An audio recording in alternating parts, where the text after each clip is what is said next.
حضرت عبداللہ بن مسعود رضی اللہ تعالی عنہ کہتے ہیں کہ ایک مرتبہ میں رسول کریم صلی اللہ علیہ وسلم کے ساتھ مدینے کے کھنڈرات میں چل رہا تھا اور آپ کھجور کی چھڑی پر سہارا دے کر چل رہے تھے تو کچھ یہودیوں کا ادھر سے گزر ہوا۔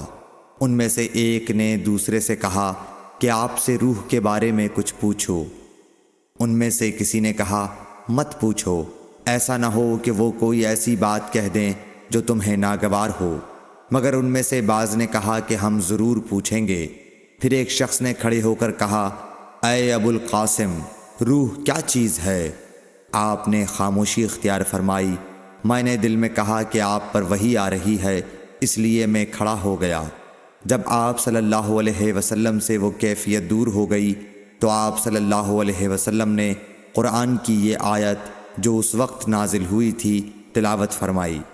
اے نبی، تم سے یہ لوگ روح کے بارے میں پوچھ رہے ہیں، کہہ دو کہ روح میرے رب کے حکم سے ہے اور تمہیں علم کا بہت تھوڑا حصہ دیا گیا ہے، اس لیے تم روح کی حقیقت نہیں سمجھ سکتے۔